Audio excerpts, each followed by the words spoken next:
یہ سارے کہہ دیتے ہیں نہیں 2-3 ہی آدمی ہیں. میں کہتا ہوں جب ہو رہی تھی بات چیخے لوگ، کسی نے سنی. یہ آپ سن لیں عمر ابن حزم رحمۃ اللہ رضی اللہ تعالیٰ عنہ. یہ ایسے صحابی رسول ہے، خندق سے لے کر ساری بات کی جنگوں میں حضور کے ساتھ شریک ہے، اور آپ نے نجران کے حاکم بھی بنایا تھا. جب اس معاویہ نے وفد منگوانے شروع کی، یہ حاشیہ بھی مولانا ارشاد اللہ کثری صاحب کا ہے کہ ثقہ ہے راوی اس کے، اور ہر جگہ آپ نکال کر دیکھیں کہ عمر بن حزم کے تذکرے میں لکھا ہے علماء نے اس نے معاویہ کے سامنے حق کہنے میں کوئی دریغ نہیں کیا، مگر پوچھا نہیں کیا، پیسے تقسیم ہوئے. پھر سن لیں لما اراد معاویہ ان يستخلف یزید باعث الى عامر المدینہ ان اوفض الیہ من شاء. یہ اسلامی حکومت کی بٹیاں تقسیم ہو رہی ہیں اور اب تک ہو رہی. نیک لوگوں کی زبانیں بند، ان کے لیے جیلیں اور پھانسیاں، اور بدماشوں کے لیے کھلی چھٹی. تو گورنر مدینہ کو لکھا کہ وفد بھیجو جس کو چاہو. قال فوحد عمر بن حزم الانصاری. بھائی جو بول سکتے تھے بیچارے بولے، کسی نے پرواہ نہیں. عمر بن حزم انصاری کو بھیجا فاستاذا. پہلے تو اس کے ساتھ جو سلوک کیا، پہلے خود ہی کہا کہ وفد بھیجو. یہ ہے خلافت اور ملوکیت میں فرق کہ عمر رضی اللہ تعالیٰ کے دروازے کھلے، ہر شخص آ رہا، وہی وہاں کھڑا نہیں. دربان کھڑے، اجازت مانگی صحابی رسول نے. فجا حاجب معاویہ سادن فقال هذا عمر قد یہ ساد. اتنا بڑا صحابی تو کافر ہوتا تھا، وہ حضور کا گورنر تھا. کیا سلوک ہوا؟ جب اس نے یہ اجازت مانگی دربان گیا آگے. اس نے کہا عمر آیا مدینہ سے اجازت مانگتا ہے. قال اما جاء بلیہ، سب پتا ہے مگر چالاکیاں کس کام کے لیے آیا ہو. قال یا امیر جا یطلب معروف. اس بیچارے کو کیا پتا تھا؟ اس نے کہا لوگ بھی آ رہے ہیں، تھیلیاں لے جا رہے ہیں، عمر بھی آیا ہوگا کہ لاکھوں روپیہ لے جاؤں. دادا جی کی فاتحہ جو پڑھی جا رہی ہے حلوائی کی دکان پر، لے جاؤں میں بھی لوٹ کر. اس نے کہا امیر المومن وہ آپ سے کچھ مدد لینے کے لیے. فقال ان كنت صادقا فليكتب ما شاء فاطمہ سارا ولا. کہتا اگر ٹھیک تو کہہ رہا کہ وہ لینے کے لیے آیا تو جو وہ لینا چاہتا لکھ دے اور اس کو دے دے جو وہ مانگتا، اور میں اس کو نہیں دیکھنا چاہتا. توبہ توبہ توبہ. خود منگوایا، گورنر مدینہ نے بھیجا.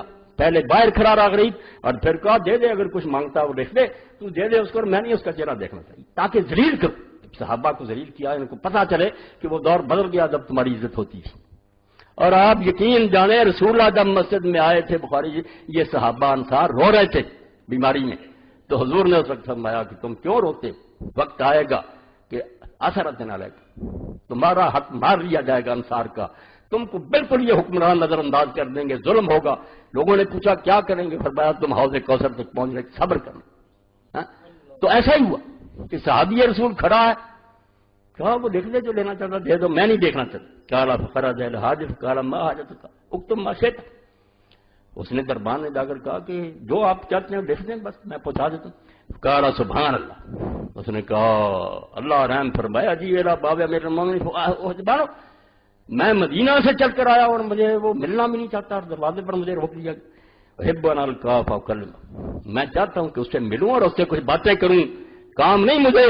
فقال معاویہ للحاج ادعو یوم قضاء وقضاء صلی اللہ علیہ وسلم. اس دن بھی نہیں ملنے دیا. یہ سمجھ لیں خلافت اور ملوکیت کا فرق. یہ تخت نہیں ہوتا امیر المومنین، مسجد میں لوگ اس کا گریبان پکڑ لیتے ہیں کہ بتاؤ کیوں. بادشاہ محلوں میں بیٹھے، کہا اس سے وعدہ کر دو کہ فلاں فلاں دن جب میں نماز فجر پڑھوں گا تو آج. فلما صلی معاویہ الغداۃ امر بسرین فجعل فی ایوان اللہ. نماز فجر ایک دن پڑھی، اپنے محل میں حکم دیا کہ تخت بچھا دیا جائے. ثم اخرج الناس، پھر لوگوں کو نکال دیا. فلم یکن عند وحد اللہ کرسی، وہاں کوئی اور چیز باقی نہیں تھی، نہ کوئی آدمی رہنے دیا، ایک کرسی تھی وہ ذیل عمر، وہ عمر کے لیے رکھی گئی. فجاء عمر فاستاذنا فاذن اللہ. حضرت عمر آئے، اجازت مانگی، اجازت دے دی. فسلم علیہ السلام کیا. ثم جلس علی الکرسی، کرسی پر بیٹھ گئے. فقال له معاویہ حاجتک، کام یہ چل رہا تھا کہ بیعت کی نا، باتیں کرو، وہ لینا ہے تو لے لو، پیسہ لو. کہا کیا چاہتے ہو؟ قال فحمد اللہ وثنا علیہ. اس نے اللہ کی تعریف کی اور ثنا کی. یہ جنازہ ہے اسلام کا جس پر میں رو رہا ہوں. بس اس وقت سے ہم نمازیں پڑھ رہے ہیں، نمازیں آپ فکر نہ کریں، سکھ بھی آ جائیں گے نا، چلتی رہیں گی، انہیں کیا تکلیف ہے نماز، وہ کہیں گے اور مسلح گھساؤ، بس حکومت ہمیں کرنے. خطرہ تو انہیں ظالموں کو یہ ہے. ثم قال الامری لقد اصبح یزید بن معاویہ واسطہ الحسد فی قریش غنی عن المال غنی عن کل خیر. اس نے کہا معاویہ سن حمد و ثنا کے بعد کہ یزید کو اب کسی شے کی کمی نہیں رہی، قریش میں صرف اچھے خاندان سے، مال بھی اس کے پاس اب لاکھوں کروڑوں اربوں خزانے جمع ہو گئے، کسی قسم کی محتاجی نہیں. ہاں خیر کا تو ہر شخص محتاج ہے. وَإِنِّي سَمِعْتُ رسول اللہ صلی اللہ علیہ وسلم يقول، میں مدینے سے آیا ہوں تجھے حضور کی ایک بات سنانے. سن لا، میں نے اپنے کانوں سے حضور سے سنا، ان اللہ لم يسترع عبدا رعیۃ الا وهو سائل عنها یوم القیامہ کیف صنع فیھا. یہ بیچارے یہی کر سکتے تھے، ورنہ 20 سال میں تو لوگ پھانسیوں پر لٹک گئے تھے، کون بول سکتا تھا. فرمایا میں اس لیے آیا ہوں کہ رسول اللہ سے میں نے سنا ہے کہ اللہ جب کسی بندے کو رعیت دیتا ہے، حاکم بناتا، رعیت اس کے پاس ہوتی ہے، تو وہ دن قیامت کے اس سے پوچھے گا کہ تو نے رعیت کے ساتھ کیا برتاؤ کیا. یہ تخت نہیں ہے، اللہ کو جواب دینا ہے. وَإِنِّي أُذَكِّرُكَ اللَّهَ يَا مُعَاوِيَةُ فِي أُمَّةِ محمد صلی اللہ علیہ وسلم بِمَن تَسْتَخْلِفُ رہا. جس کو تو خلیفہ بنا کر جا رہا نا، اس کا حال ہم سے زیادہ تو جانتا ہے کہ وہ کیسا ہے.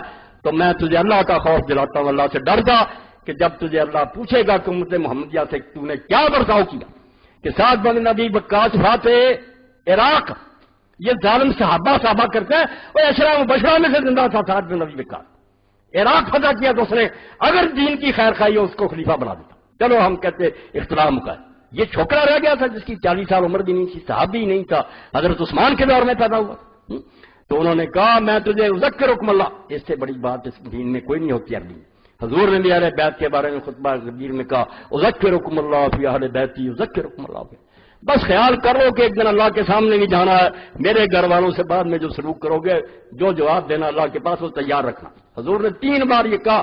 یہی انہوں نے کہا کہ میں امت محمد سے جو تو سلوک کر رہا کیسے نہ رہ کے سپرد کر رہا، اس کے بارے میں تجھے اللہ کا خوف دلاتا ہوں. ڈر جا، تیری موت کا وقت ہے. قال فاخذ معاویہ ربوا ونفسی غرات قر. کیا حال ہوا پھر؟ صحابی رسول نے جب حق کا منہ پر ماری تو سخت سردی کے دن سے امام فرماتے ہیں ابو یعلا ہے مسند، تو معاویہ کا سانس کھول گیا، پسینہ آنا شروع ہو گیا. حتی عرقہ، پسینہ. بات تو پہلے ٹھیک ہوئی. اس نے کہا امت کو اس کے حوالے کر گا، اللہ سے ڈر جا. ربوا، سینے سے پسینہ پھوٹ گیا، سانس چڑھ گیا. فی غدات قر، سخت سردی. حتی عرقہ وجعل یمسل عرقہ وجہ ثلاثہ، پوچھنے لگا 3 بار. ثم افاق فحمد اللہ وثنى علیہ. بعد میں کچھ ہوش آیا تو کہنے لگا ثم قال اما بعد فانک امرؤ ناصح، تو بڑا خیر خواہ آدمی ہے. قلت برائک بالغ ما بلغ، تو نے اپنے خیال سے جو اچھا سمجھا کیا.